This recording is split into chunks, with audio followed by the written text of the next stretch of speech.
Vous avez entendu cela? C'est pas je te fais réjouir. Lorsque les frères m'ont apporté des vestes de ta part. Non.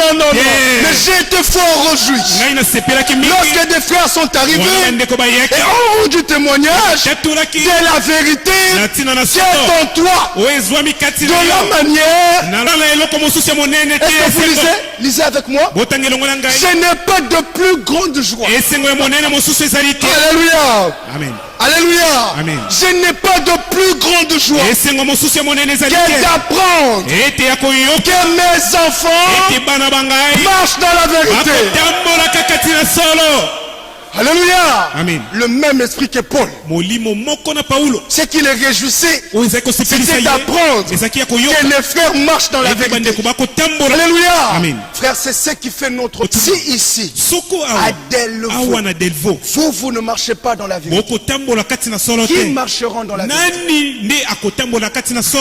On voit que c'est Jean qui parle. Mais souvenez-vous de Job. Job chapitre 1er. Ça fait du bien à Dieu. Dieu convoque les anges. Il dit écoutez. Non.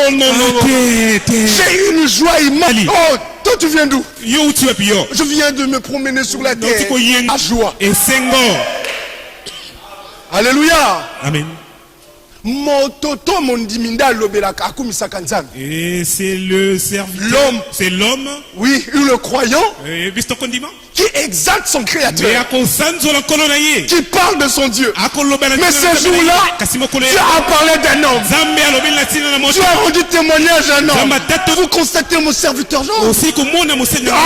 Il n'y a personne comme sur la terre. Il est intègre. Il se détourne du mal. Frère, Dieu était dans une joie immense. Il n'a pas de plus grande joie. Je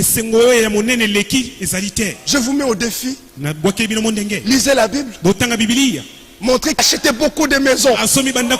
Il a beaucoup de richesses. Et même quand il parlait de Job, Job était riche. Il n'a pas mentionné ses richesses. Il a mentionné son obéissance. Revenons à l'essentiel. Alléluia. Amen. Je n'ai pas de plus grande joie que d'apprendre que mes enfants marchent dans la vérité. Et frère, je le répète, la vérité est notre affaire. Et pour nous, tout est vérité. Alléluia. Amen. Notre Dieu, comment s'appelle-t-il? La Bible appelle le Dieu de vérité. Ésaïe 65. Ésaïe 65. Verset 16. Ésaïe 65. Verset 16. Que dit l'écriture? C'est lui qui voudrait être béni dans le pays. Alléluia. Amen. Notre Dieu est le Dieu de vérité. La vérité est la vie. Alléluia. Amen. Le Dieu de vérité a un nom. Et son nom, c'est Jésus-Christ. Alléluia. Amen. Nous avons le Dieu de vérité. Et le Saint-Esprit, comment s'appelle-t-il? L'Esprit de vérité. Jean chapitre 16. Jean chapitre 16. Verset 13. Que dit l'écriture? Quand le consolateur sera venu, l'Esprit de vérité. L'Esprit de quoi? Le Dieu de vérité. L'Esprit de vérité. Alléluia. Amen.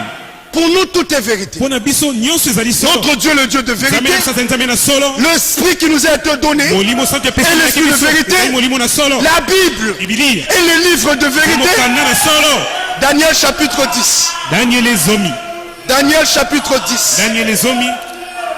Daniel 10. Verset 21. Que dit l'écriture? Gabriel parle. Et il dit à Daniel, Mais je veux te faire connaître. Daniel 10, 21. Mais je veux te faire connaître ce qui est écrit dans les livres de la vérité. Alléluia. Amen. Alléluia. Amen. Et que contient les livres de la vérité? Le livre de la vérité contient les lois de vérité. Néhémie chapitre 9. Néhémie chapitre 9. Allons-y rapidement.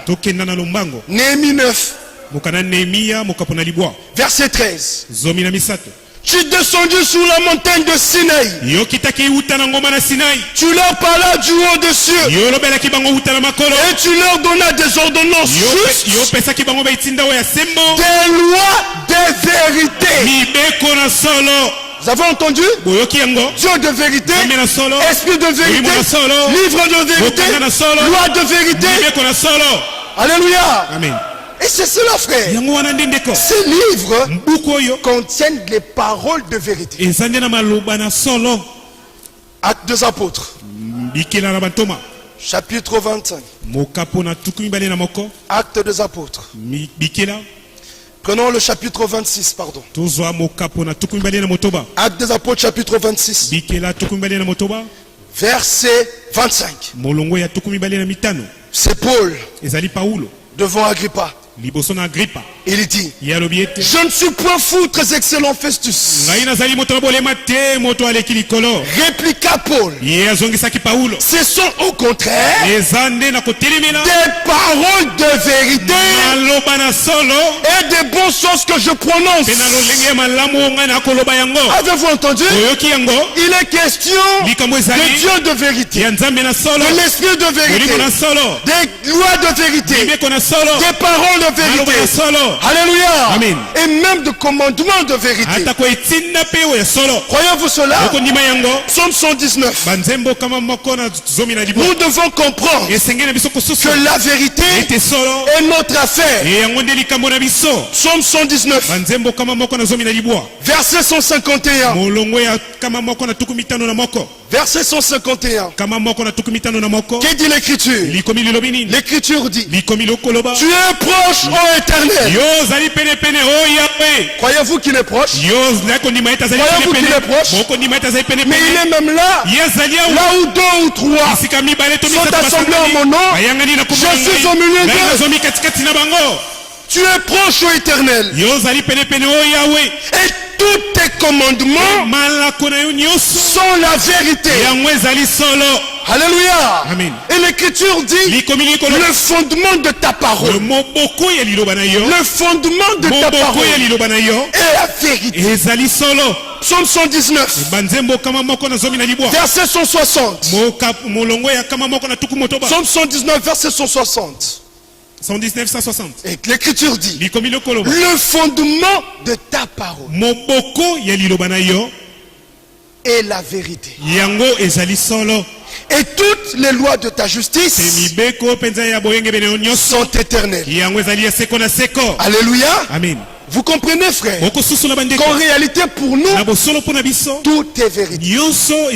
À cause de cela, il est en question du Dieu de vérité, de l'esprit de vérité, du livre de vérité, des lois de vérité, des paroles de vérité, des commandements de vérité.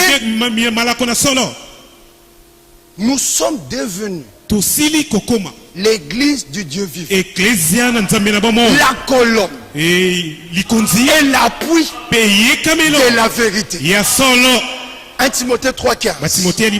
C'est-à-dire quoi? L'église, ce n'est pas le bâtiment. L'église, c'est vous et moi. Quand on dit que l'église du Dieu vivant est la colonne et l'appui de la vérité, ça veut dire quoi, frère?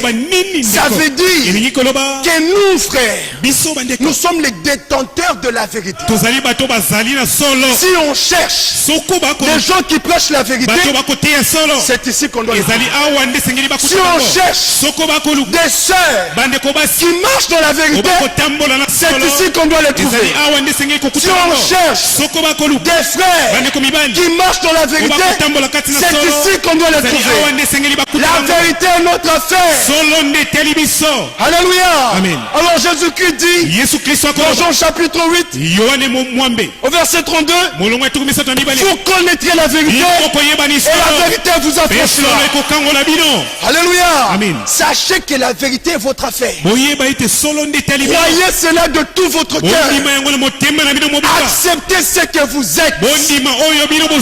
Alléluia. Amen. Vous n'êtes pas ce que le monde dit que vous êtes. Vous n'êtes pas ce que les voisins disent que vous êtes. Vous n'êtes pas ce que vous dites que vous êtes. Vous êtes ce que Dieu dit que vous êtes. Et Dieu dit que vous êtes la colonne et l'appui de la vérité. Marchons dans la vérité. Alléluia. Amen. Marchons dans l'obéissance. Marcher dans la vérité, pour nous c'est une évidence. C'est une évidence. Dieu l'a voulu ainsi. Alléluia. Il a voulu ainsi. La parole est notre affaire. C'est à cela que Moïse fait allusion dans Deutéronome. Dans l'écriture dit ceci. Dans Deutéronome 32. Deutéronome 32. Prenons le verset 47. Mais je remonte au verset 45. 45 à 47. Deutéronome 32. 45 à 47, voilà. Lorsque Moïse eut achevé de prononcer toutes ces paroles devant tout Israël, il leur dit, prenez à cœur toutes les paroles que je vous conjure aujourd'hui de recommander vos enfants.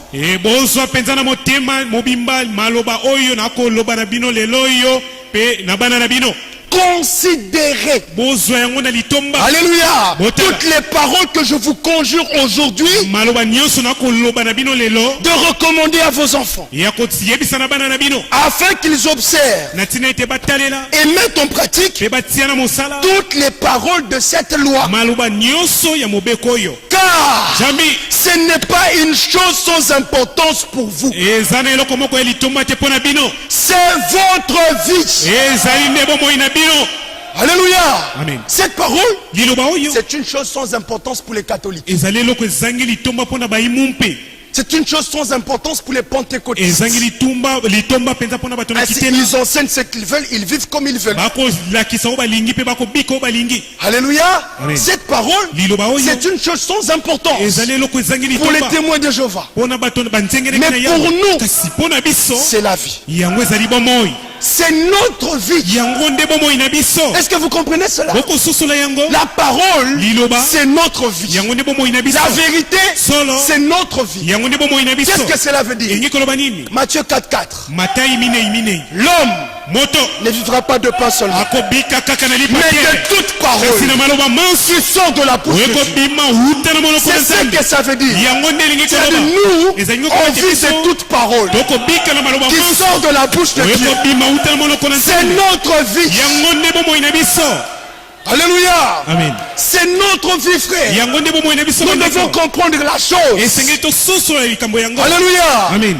Et beaucoup n'ayant pas compris cela, ils sont dans la distraction. Et c'est grave. Et on rencontre des frères, des prétendus élus,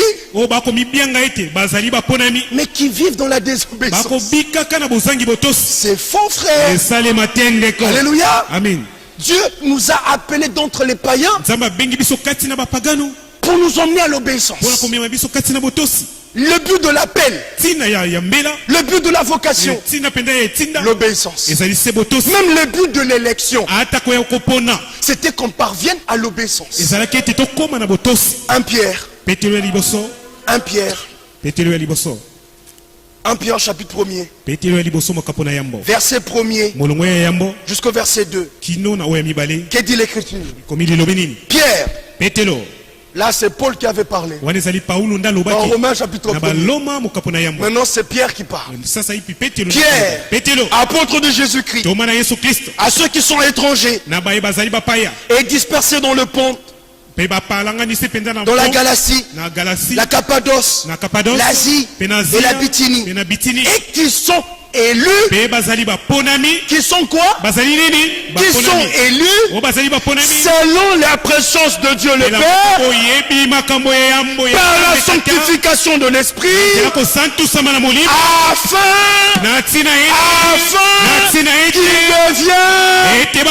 obéissants. Alléluia. Amen. C'est ça le problème. L'obéissance. Paul aussi, Pierre se présente. Dis-moi là, j'ai reçu le ministère. Pour vous les élus. Vous les élus. Afin que vous deveniez obéissants. Vous qui avez été élus, afin que vous parveniez à l'obéissance. Alléluia. Amen. Étant question de l'obéissance, il leur dit au verset 14 maintenant. 1 Pierre 1,14. Comme des enfants obéissants. Alléluia. Amen. Mais c'est les problèmes de l'obéissance. Alors il s'adresse à eux. Et il leur dit, comme des enfants obéissants, ne vous conformez pas aux convoitises que vous aviez autrefois, quand vous étiez dans l'ignorance. Frère, il faut qu'il y ait une différence. Alléluia. Amen. Connaissance c'est ton danamutu te vika kayakala. Il ne faut pas être abondé de la connaissance, mais tu mets toujours ta vie passée. Alléluia. Amen. Élie ne devait pas ramener les têtes, il devait ramener les cœurs. Alléluia. Amen. Il devait ramener le cœur. Pourquoi le cœur? Parce que c'est l'abondance du cœur que la bouche parle. Pourquoi le cœur? Parce que toutes les choses proviennent du cœur. La conduite provient du cœur. Les actions proviennent du cœur. Les réactions proviennent du cœur. C'est le cœur qui devait être ramené. Mais nous avons parmi nous des frères qui ont gardé la même vie, mais la tête remplie de connaissances. Pierre dit non, non, non, non. Comme des enfants obéissants, ne vous conformez pas aux convoitises que vous aviez autrefois, quand vous étiez dans l'ignorance. Alléluia. Amen. Mais puisque celui qui vous a appelé saint, vous aussi soyez saints dans toute votre conduite. Selon qu'il est écrit, vous serez saints car je suis saint. Soyez saints dans toute votre conduite. Saint à la maison, saint au travail, saint à l'université, saint à l'école, saint en voyage, saint au Congo, saint à Kinshasa, alléluia, saint à Paris, saint au travail, saint dans mon langage, saint dans les fiançailles, saint dans le mariage. Soyez saint dans toute votre conduite, saint dans les affaires. Alléluia. Soyez saint. Saint dans le ministère. Saint dans le ministère. Saint dans le cantique. Alléluia. Amen. Alléluia. Amen. Saint dans la technique. Soyez saint dans toute votre conduite. En tout et pour tout et de partout. Soyez saint. Oh, la sainteté, c'est la vie de la parole. C'est l'obéissance à la parole. Celui qui obéit marche dans la sanctification. Alléluia. Amen. Vous comprenez ces choses, frère? Et il ne s'arrête pas là. Toujours dans le même chapitre. Il revient encore sur l'obéissance. 1 Pierre 1, 22. Alors il dit, ayant purifié vos âmes, en obéissant à la vérité. Alléluia. Amen. Il continue avec l'obéissance. Il dit, quand vous avez obéi à la vérité, vous avez purifié vos âmes.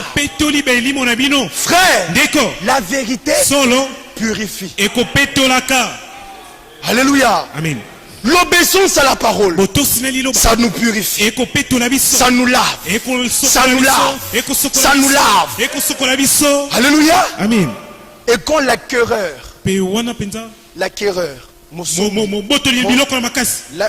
Mosombi.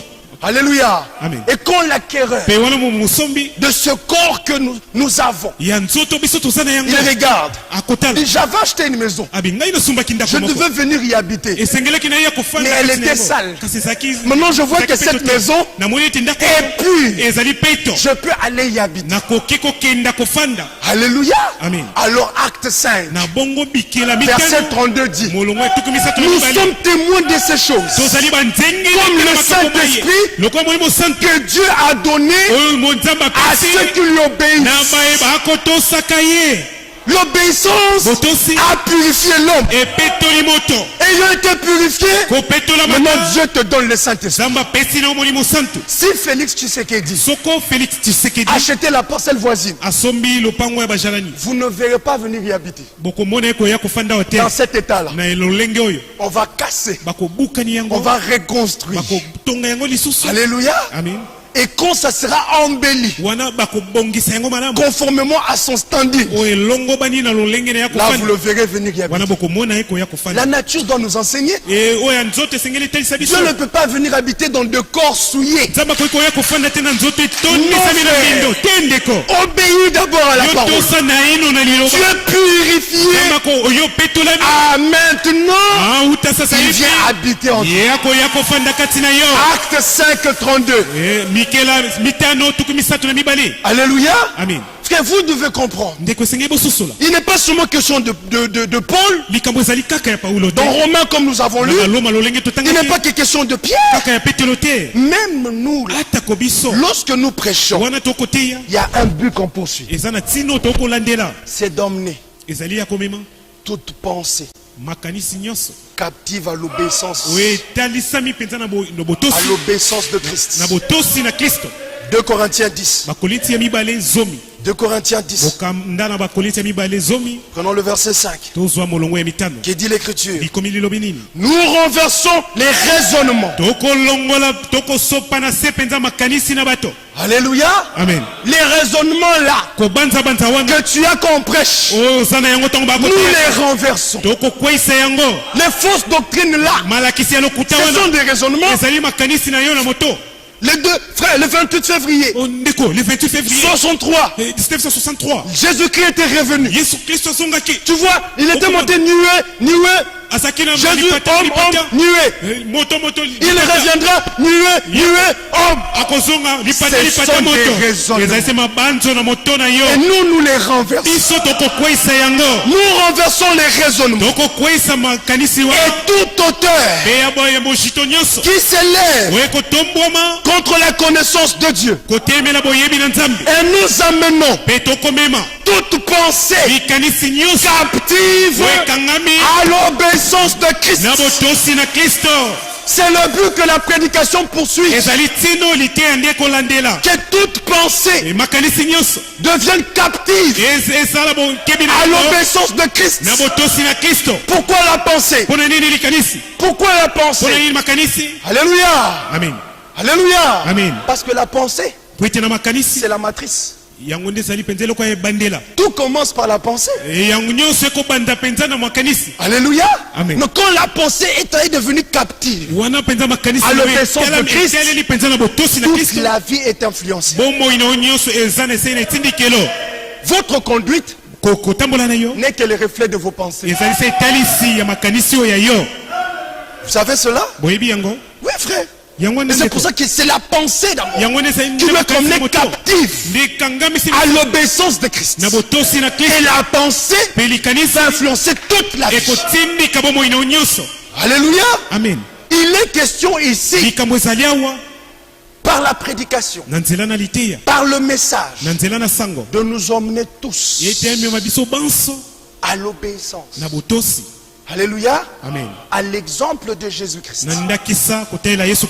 Jésus-Christ en tant que fils, il a été obéissant. Lisons cela rapidement. Hébreux, frère.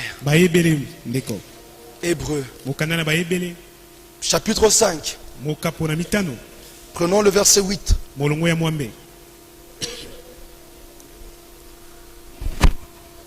Hébreux chapitre 5. Verset 8. Qui dit l'écriture. Bien qu'il fût fils. Alléluia. Je remonte. Verset 7.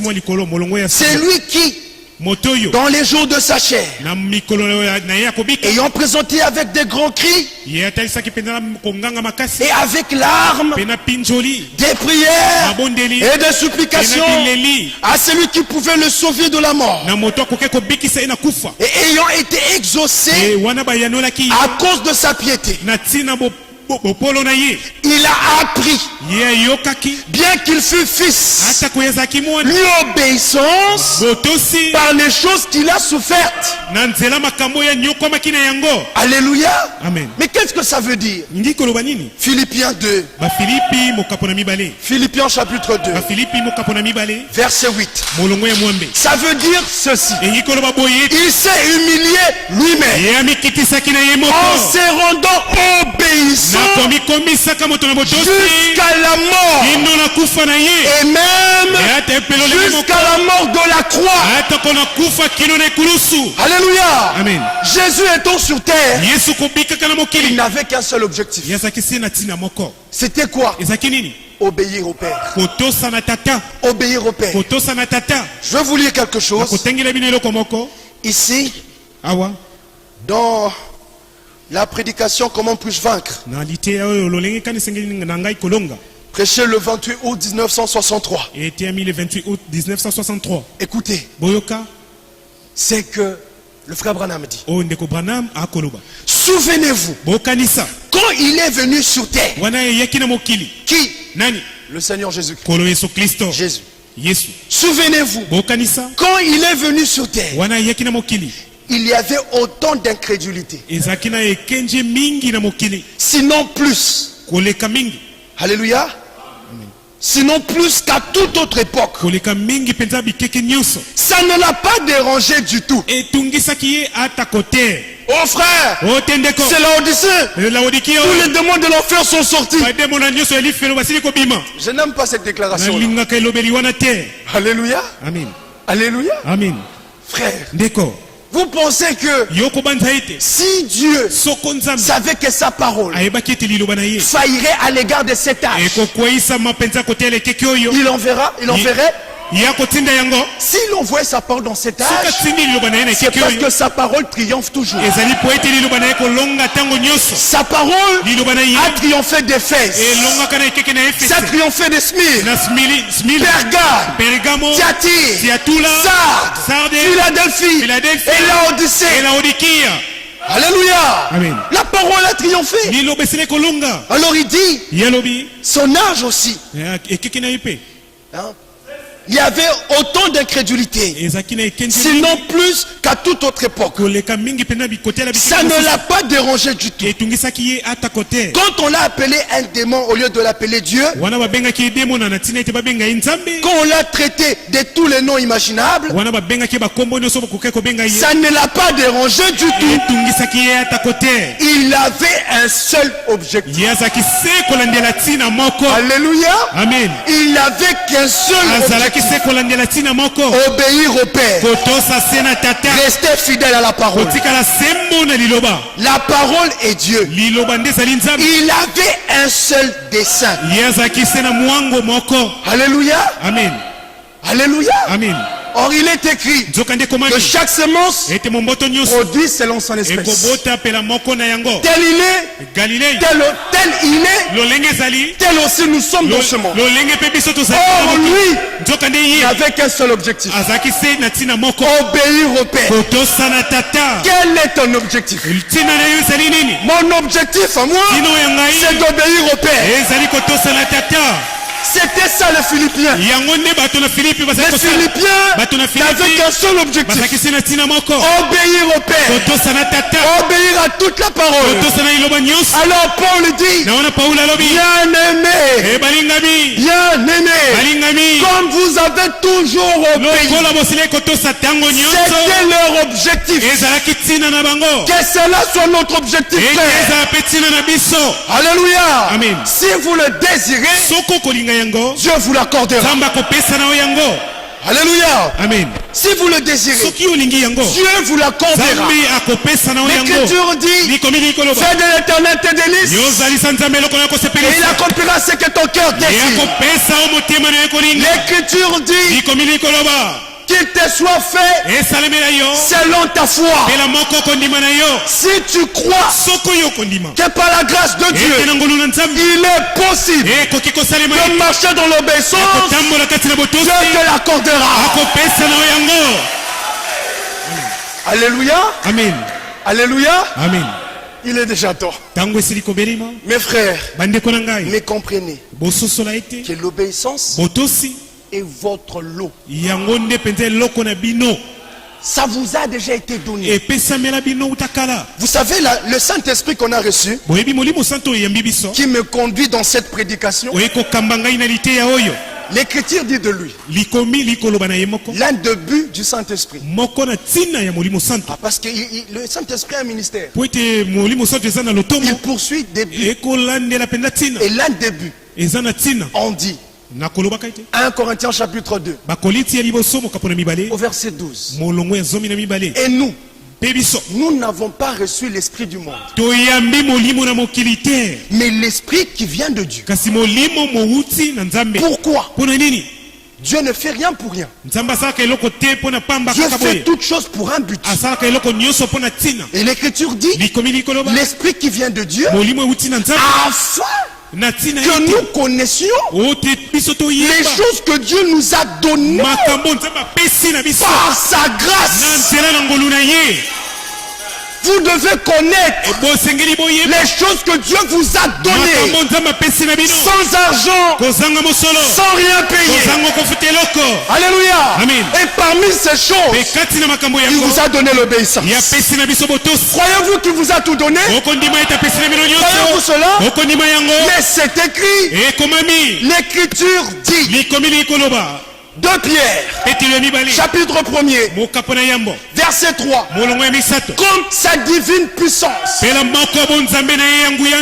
2 Pierre, chapitre 1er, verset 3, comme sa divine puissance nous a donné tout ce qui contribue à la vie et à la piété, au moyen de la connaissance de celui qui nous a appelés par sa propre gloire et par sa vertu. Que dit l'Écriture? Romains 8, verset 32. Lui qui n'a pas épargné son propre fils, mais qui l'a livré pour nous tous. Comment ne nous donnera-t-il pas aussi toutes choses avec lui? Nakati a toutes choses il y a l'obéissance. Nous allons donner toutes choses avec lui. Colossiens 2 dit au verset 10, vous savez tout pleinement en lui. Vous n'avez pas entendu? Lisez. Vous avez, pas vous aurez. Vous avez tout pleinement en lui, qui est le chef de toute domination et de toute autorité. Et dans le tout là, il y a l'obéissance. Croyez-vous cela, frère? Croyez-vous cela? 1 Corinthiens chapitre 3, le verset 23 dit, Vous, tout est à vous. J'aimerais que vous lisez ça. 1 Corinthiens 3, verset 23. Tout est à vous. Pas tout sera à vous. Déjà ce soir, l'obéissance est à vous. Tout est à vous. Vous êtes à Christ. Christ est à Dieu. Alléluia. Amen. Tout est à vous. Dans le tout là, Matthieu 4:4. L'homme ne vivra pas de poisson, mais de toute parole. Mais c'est le tout là. Toute parole. La toute parole là, on t'a donné. Vous devez connaître les choses que Dieu nous a données. Croyez-vous que c'est à vous? Si vous y croyez, lorsqu'on se tiendra debout pour prier, souvenez-vous de Marc 11, verset 24. C'est pourquoi je vous dis, tout ce que vous demandez, l'obéissance, la sainteté, tout ce que vous demandez en priant, croyez que vous l'avez reçu. Vous le verrez s'accomplir. Que le Seigneur vous bénisse.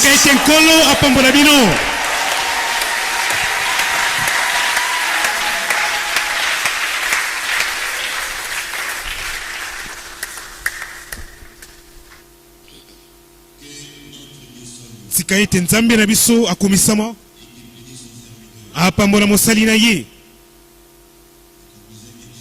soki sa ezali ete nzambe alingi biso eza na bolingo na ye nde apesi yango. Nzambe alingi biso totelemi mpo na libondeli.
bondeli